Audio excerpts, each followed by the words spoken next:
In today's video, I'm going to go through how we compensate our team of over 100 employees, all the way from the C-level down to the boots on the ground doing the role. All right. So last year we did 30 million in cash collected in 2024, and all this entire channel is just me sharing what did work, what did not work, and what we are actively doing to scale to 100 million a year. All right.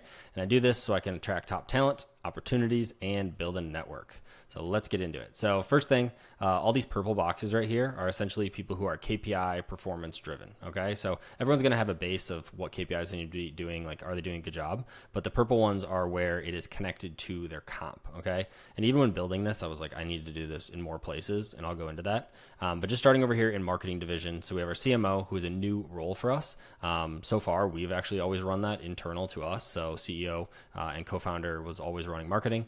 But for almost all of these, and this one included, it's going to be a base that's like a pretty healthy base, and then directly KPI'd to, for us, it's the net CPA of our main product, so like our main backend offering. So I have other videos about this, but basically we're now testing low ticket and ascension models. So there's going to be blended CPAs and all that. And what we really care about is what is the net CPA of that backend product. So call it 3,000, 2,500, 2,000, and 1,500 CPA. And at those different levels, they get a higher percentage as a bonus. So say they make 100 grand a year, and I don't want to use exact numbers because that's not really fair to these people to do, but I'm more than happy to kind of go into exacts of the actual model, but not the actual numbers.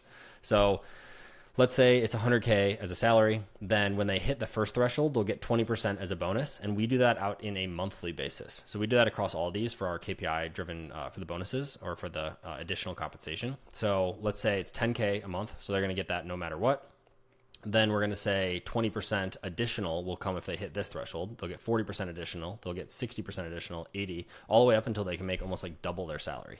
And for us, this model works out well because the company is then still making more money per unit. And really structuring these, like the biggest thing here is structuring it so that the bonuses are truly bonuses. So the company is making more no matter what. And it's like a win-win situation. The person makes more and we make more as a company, never in a situation where the KPI could drive it. So we actually make less profit. All right. Graphic designer, this is like a per unit basis. So, oops, I didn't even throw a little arrow in here. So this one is going to be for like a per unit base. This is a base that actually climbs. So it's really variable on how much you spend. It's not fixed for this specific one. We've had media buyers in the past, or agencies more so, that were like 10 to 13% of actual spend. So like we've paid $1 million in ads in a month and paid out like 130K in agency fees. And now we're completely internal, but like these can get wonky if they're tied to ad spend, and they really should be CPA driven, because in that example, our CPA got whack and it didn't even, we were losing money and paying out more, which is not cool. So Google media buyer, there's a fixed fee that does climb as we go, not too aggressively, but just knowing that like when we spend, let's say 50% of our spend, this will increase from, call it 4K or 8K to 10K. Like it's a 20 to 30% lift. This is a 2-person team, and theirs has climbed too as the spend has climbed, because right now we're spending like 30-ish K a day.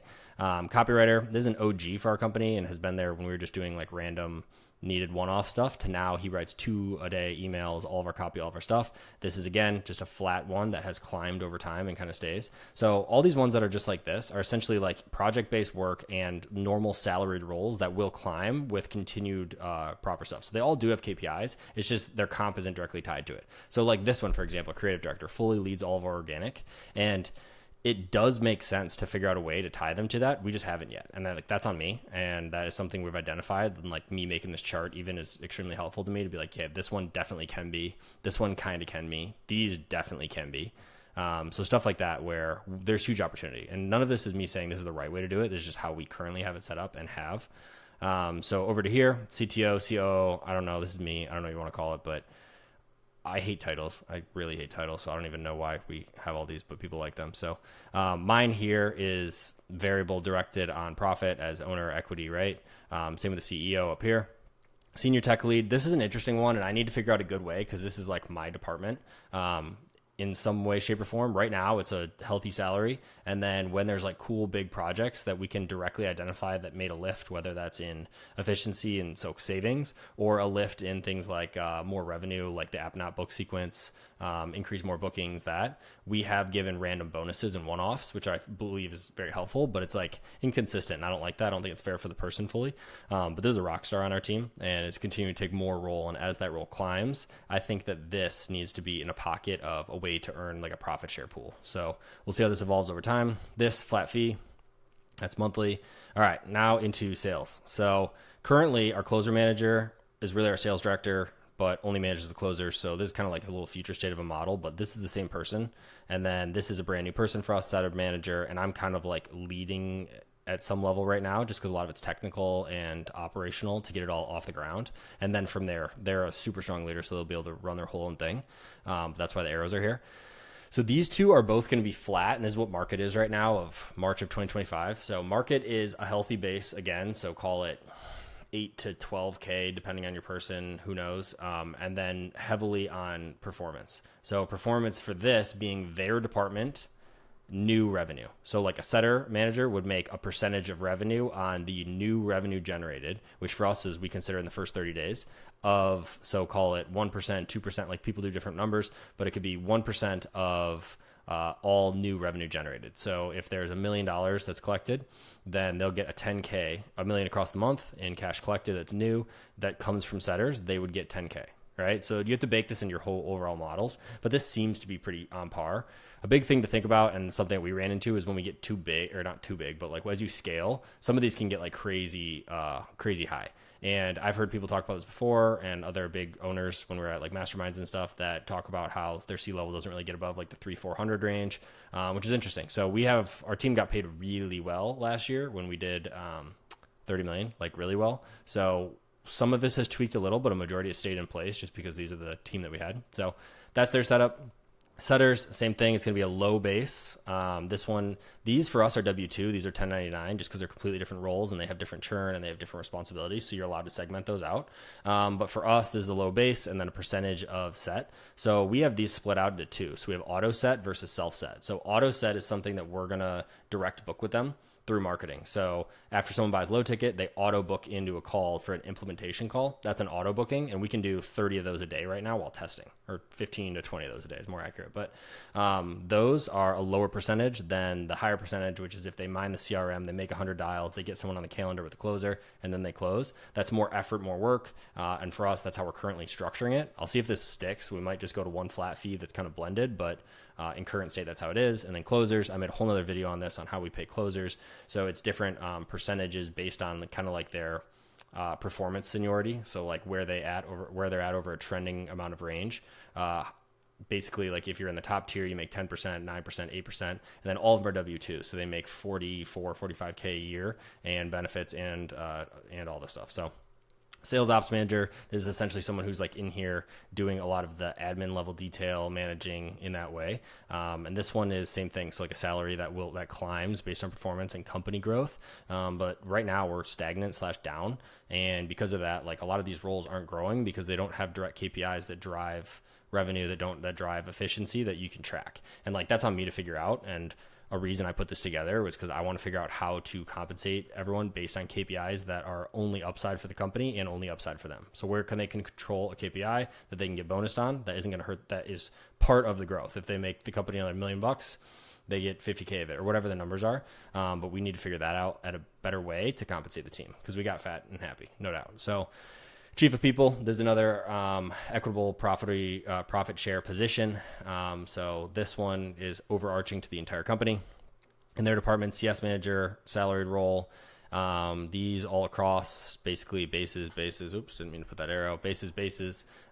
These right here have a communication like bonus pool where if there's refunds that come in or escalations, what we call them, and they save them. So if they keep the refund rate down, they have a bonus pool. So it's based on a percentage of refund rate because we do like pretty liberally refund if it's within that first like 7-day batch of people who sign and they get buyer's remorse or get rebilled on accident. Like there's all this kind of stuff that happens. So to keep that refund rate down, we do have a bonus pool for these guys, but it could be better. And then quick jump real quick, but this person, this person, and then this entire layer right here are all on the operations team for us. And in my opinion, we need to come up with a better way to kind of like group comp them or come up with like a profit share that's specific to their department. And I haven't done that yet. So that's something that I want to work on and put in place, but we haven't done. Coaches. These are the premiers. So they're basically lead coaches. They have clients, but they also are like pod leaders, is what a lot of the time you call it in sales. So we're doing the same thing in fulfillment. They make their coach amount, and then they also just make an X amount flat fee that's in additional to manage, or in addition to manage, I'm sorry. Coaches, this one is one a lot of people ask about, but for us, it is based on volume of clients. So everyone comes in. These are all W-2 positions, by the way, almost everyone. Marketing is the couple that are 1099, but everyone else is a W-2 employee. The coach, for us, the levels are rough numbers, but call it like 55, 65, 75 in those ranges. You hit different salary tiers as you increase your client load. All right. So this is kind of like more or less putting them at not a cap, but like a high end of where we've seen in the past, the fulfillment starts to slip and they start to get like less high quality reviews. Clients feel like they're too spread out, all that. So we kind of have a cap in place. But yeah, it incentivizes them to climb and have more clients, which is then easier for us. I mean, same thing as a sales rep or a marketing channel or whatever. It's like if you already have someone on the team that can take more volume, it's better than having to get another coach, go through that process, weed out one's good, one's not, or whatever, 10% of them stay, whatever the math is. It's way better to keep one and have them have more volume and be part of the team. So we have a ton of super like rockstar coaches. You can see them on the website. But they get paid well across here for us bringing all the clients to them, hosting the platform, doing all those things, and they get to work just one-on-one with the client, and that's obviously like a heavy workload, but they get to work and just do the part that they like, and we do the stuff around them. So HR manager, same thing, salaried style. Talent experience manager, I didn't have this on the last org chart, but this is somebody who handles all the onboarding pieces there. Also a rock star and gets paid basically that same structure. Oops, I don't know how that happened. And then retention management, this is another new one, and then I'll stop yapping. But retention management is somebody who is in charge of keeping people into the second and third year. So essentially when someone is 60 days out, they get notified, they book a call with them, they see where they're at in their journey, how's the first year been, and then basically positions them into a sale for the second year. So these are all sales reps. They were sales reps, and there's 2 of them right now that then were sales managers and then came over into retention management. It's a new division. We don't have any math yet on it on like what works or what doesn't, but we're going to come up with a secondary offer they can do for almost like a downsell continuity for the second year. And they get paid commission as well. So it's commission of what they renew, which for us in the past has been in the coach's hands, and they just kind of want to coach. They don't want to sell. And so we're trying to change the frame of that. But these ones are all making a variable performance driven piece. Okay. Sales director there. And all these other ones are currently making relatively flat amounts. Let me know in comments if you want like breakdowns of actual specifics of these. I don't want to give out like direct people's incomes, but ranges are pretty obvious across these. And yeah, I think it's way more important to move in the direction of having more and more purple boxes. And that's what I'm going to start to work on as we get into like Q3. Right now, it's not important to us to necessarily change these. There's some in here that I can change that could potentially change behavior, and as long as they're mapped correctly, it wouldn't be an increase in whatever. But right now, it's the goal is to avoid confusion, not incentivize people, but not confuse people with harder ones. So unless we can come up with clean metrics on a way to have sales ops manager make more money in that way because they do this, or tech to do it in a way that isn't just more confusing and driving the wrong behavior. And I want to make sure that these are clear cut before we roll them out to teams. So a little bit of an exhaustive one, but I hear that's what you guys like. So let me know if you have any comments. Instagram for communication. Subscribe on YouTube. Talk soon.